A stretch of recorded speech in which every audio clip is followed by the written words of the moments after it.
مرحبا بضيوفنا اللي شرفوا من كل ديرة، يا هلا حياكم الله وارحبوا يا كل غالي. مرحبا في مرحبا باسم معادل الأميرة، باسمها أم العريس الأبيات الجزالي.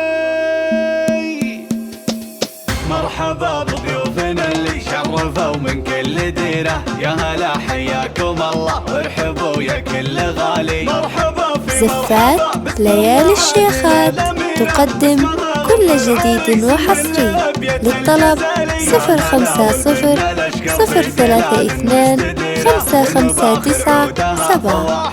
تم التسجيل والمكساج في استوديوهات ليالي الشيخات. يا عسى ربي يبارك فرحتك بغلى العيالي. ألف مبروك يا عادل عسى أيامك سفيرة، يا عريس الليلة يسعدك الولي مولى الجلالي. يا عادل يا سليل العز والشيوخ العشيرة، يا عريب الساس والجدين من عم وخالي. الكرم والطيب اساسك وانت لك بالطيب سيرة، كاسب النماسب علومك وبكبار الفعالي. وانت امك موضية اللي زينها يندر نظيرة، مرة في وصفها تعجز توفيها الجزالي. بنت عز ومن شيوخ العز في شبه الجزيرة، غالية ولها مكانة عالية ومقدار عالي. بنت عز ومن شيوخ العز في شبه الجزيرة، غالية ولها مكانة عالية ومقدار عالي. واخت منهم في المواقف يحتمون للعسيرة، طيب موضي محسن مورث من أعمام وخوالي. يا خوات المعرس الليلة سعادتكن كبيرة، افرحن وتبخترن يجمل ملكة الجمالي. أميرة أنت على أهل الزين في زينك أميرة، في أمير الحسن طاغي وفارقة مثل الغزالي. وشروق ركدت كل البنات من دون حيرة، شروق بالزين درة زاهية بكل الدلالي. والختام المسكوري حلو ورد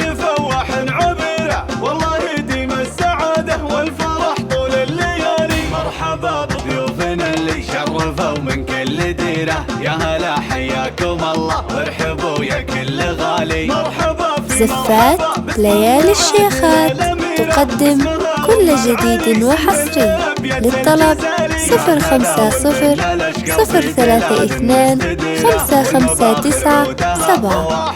تم التسجيل والمكساج في استوديوهات ليالي الشيخات. يا عسى ربي يبارك فرحتك بغلى العيالي. ألف مبروك يا عادل عسى أيامك سفيرة، يا عريس الليلة يسعدك الولي مولى الجلالي. يا عادل يا سليل العز والشيوخ العشيرة، يا عريب الساس والجدين من عم وخالي. الكرم والطيب اساسك وانت لك بالطيب سيرة، كاسب النماسب علومك وبكبار الفعالي. وانت امك موضية اللي زينها يندر نظيرة، مرة في وصفها تعجز توفيها الجزالي. بنت عز ومن شيوخ العز في شبه الجزيرة، غالية ولها مكانة عالية ومقدار عالي. بنت عز ومن شيوخ العز في شبه الجزيرة، غالية ولها مكانة عالية ومقدار عالي. واخت منهم في المواقف يحتمون للعسيرة، طيب موضي محسن مورث من أعمام وخوالي. يا خوات المعرس الليلة سعادتكن كبيرة، افرحن وتبخترن يجمل ملكة الجمالي. أميرة أنت على أهل الزين في زينك أميرة، في أمير الحسن طاغي وفارقة مثل الغزالي. وشروق ركدت كل البنات من دون حيرة، شروق بالزين درة وزاهية بكل الدلالي. والختام المسكوري حلو